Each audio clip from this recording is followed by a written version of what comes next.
आज ना अशी केळफुलाच्या भाजीची रेसिपी तुमच्याशी शेअर केली ना, जो गावाकडे येऊन जर पहिल्यांदा जर ही रेसिपी बनवत असेल ना, तर अजिबात सुद्धा तुमची भाजी कडवट होणार नाही. एवढ्या छोट्या छोट्या टिप्स सांगून ही रेसिपी तुमच्याशी शेअर केली. त्यासाठी व्हिडिओला अजिबात स्किप न करता व्हिडिओ शेवटपर्यंत बघा.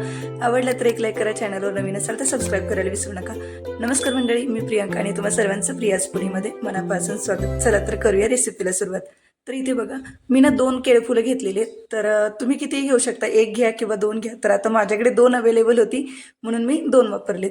तर आता ही केळफुलं आपल्याला काय करायचे, आतमध्ये जी फुलं असतात की नाही, ती फक्त आपल्याला ह्या पानातून वेगळी करायची.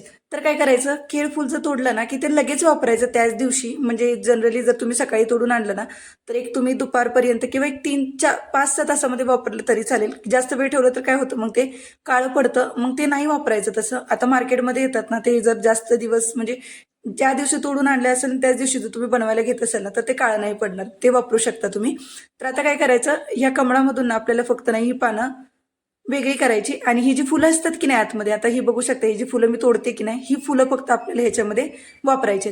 तर आता इथे बघा, हा हात ना माझा खूप चिकट व्हायला लागलाय आणि काळा पडतो. तर त्याच्यासाठी काय करायचं, एका वाटीमध्ये असं तेल घ्यायचं थोडंसं, या तेलामध्ये हात बुडवायचे आणि हात ना पूर्ण व्यवस्थित असे पुसून घ्यायचे.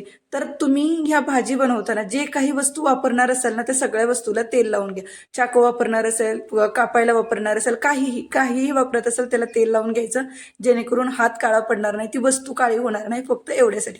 तर आता या कमळातून फक्त ना आपण एक एक करून ना ही जी फुलं आहेत की नाही, ती फक्त आपल्याला वेगळी करून घ्यायची. आता ही फुलं साफ कशी करायची ना, ते सुद्धा मी तुम्हाला अगदी व्यवस्थितपणे सांगते. तर काय करायचं, ही जी फुलं असतात की नाही, याच्यामध्ये ना हा जो देंठल असतो ना, तो वेगळा करायचा. तर आता खालच्या शेंड्याला फक्त पकडायचं आणि असं दाबायचं, प्रेस केलं ना की हे बघा अगदी सहज वेगळं होऊन जाईल. एक जो पान असतो तो वेगळा करायचा आणि वरचा जो देठाचा पोर्शन, हे बघा वरती असं एक शेंडा असतो, त्याला ना अगदी गोल असतं, एवढ्या पाकळ्यांमध्ये एकच वेगळा असतो, लगेच समजून येतं. हे फक्त 2 आपल्याला ह्याच्यामधून वेगळे करायचेत. का? कारण याच्यामुळे ना भाजी पूर्ण कडवट होते, एवढ्यासाठी. दुसरं एक दाखवते तुम्हाला, हे बघा एक अशी पाकळीसारखा असतो तो आणि वरती देठाला अगदी गोल असा शेंडा आलेला असतो, अगदी एवढंच. हे 2च फक्त आपल्याला पोर्शन ह्याच्यातून वेगळे करायचे. आता हे सगळे ना आपण असेच करून अगदी व्यवस्थित मोकळे करून घेऊयात. जोपर्यंत भाजीचा पांढरा पोर्शन निघत नाही ना, तोपर्यंत कळ्या वेगळ्या करून घ्यायच्यात. तर आता इथे ना मी अर्धा लिटर ताक घेतलेलं आहे. तर पूर्वीचे लोक काय करायचे, ताक वगैरे नव्हते वापरत, ते फक्त भाजी ना चिरायचे आणि पाण्यामध्येच मुरत ठेवायचे, जेणेकरून काय होतं, भाजी ना काळी पडत नाही. हे केळफुलाचं वैशिष्ट्य आहे, काय माहिती नाही मला पण ही भाजी की नाही अशी पटकन काळी पडते. त्याच्यासाठी ना ह्याला चिरल्यानंतर ना लगेच ताकामध्ये घालणं खूप गरजेचं आहे. आता ताकामध्ये नाही घालत असेल ना तुम्ही, तर तुम्ही पाण्यामध्ये पण ह्याला मुरत ठेवू शकताय, फक्त एवढ्यासाठी. आता ही भाजी व्यवस्थित चिरायची आणि आता शेवटी जे कमळ राहिलेलं ना, ते सुद्धा ना मी ह्याला व्यवस्थित असं बारीक चिरून घेतलेलं आहे. जर देठाचा पोर्शन फक्त आपल्याला वेगळा करून घ्यायचा, हा फक्त आपल्याला कट करून वेगळा करायचा. आता इथे मी चाकू किंवा जे पोळपाट वापरले ना, ते सुद्धा हिला मी इथे तेल लावून घेतलेलं आहे, जेणेकरून ते काळं पडत नाही, एवढ्यासाठी. हे तेल लावून घेतलं तर पटकन साफ करायला इझी होतं, म्हणून तेल लावून घ्यायचं याला. आणि आता ह्याला सुद्धा ना आपण बारीक असं व्यवस्थित चिरून घेणार आहोत.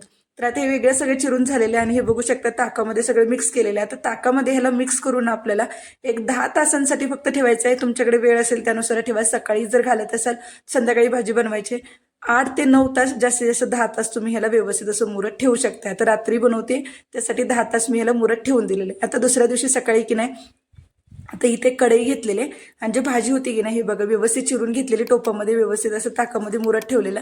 आणि हे बघा अगदी काळे पडलेलं नाही, जे वरती असतं ना ते फक्त तुम्हाला दिसेल काळं पडलेलं, पण खाली अजिबात काळं होत नाहीये, त्याच्यासाठी.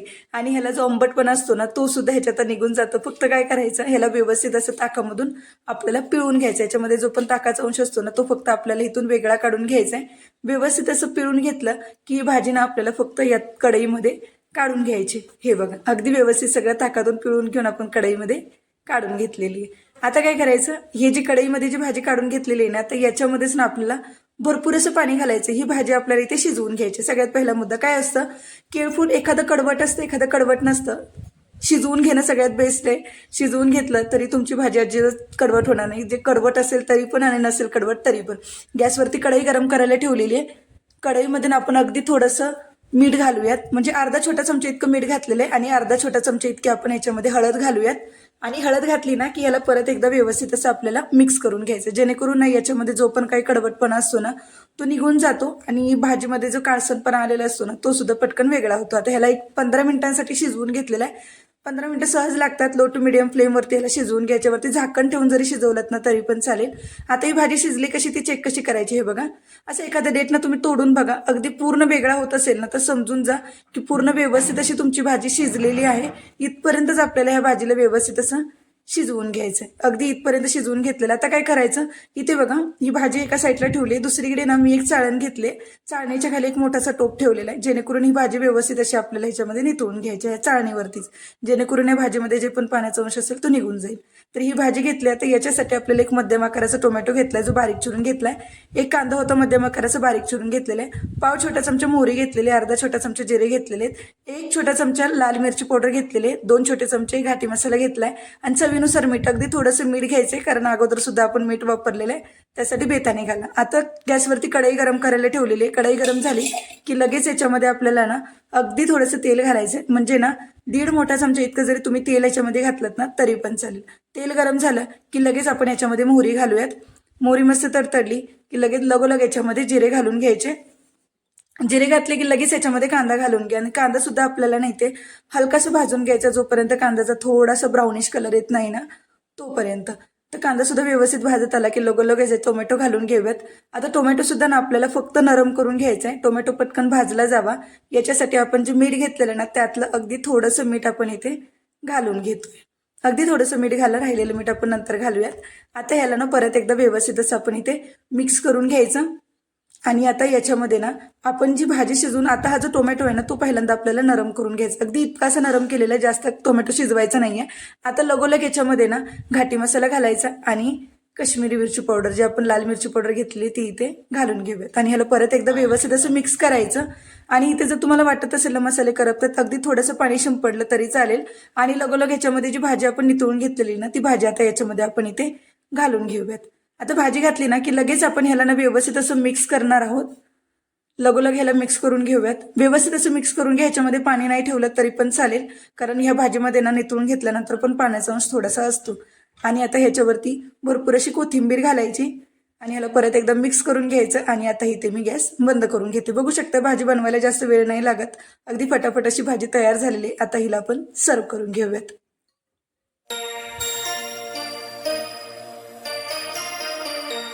तरी बघू शकताय किती मस्त अशी भाजी आपली तयार झालेली. याच्यावरती भरपूर अशी कोथिंबीर घालायची आवडीनुसार.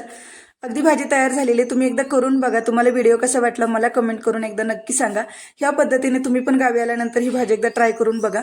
भरपूर लोक ही भाजी ना साफ करण्यासाठी वेळ जास्त लागतो याच्यासाठी ही भाजी बनवत नाहीत, पण तुमच्याकडे वेळ असेल तर एकदा करून बघा. आवडला असला तर कमेंट करायला नक्की विसरू नका. चला तर मग परत भेटूयात अशाच एका सुंदर आणि एका चटपटीत रेसिपी सोबत. तोपर्यंत धन्यवाद.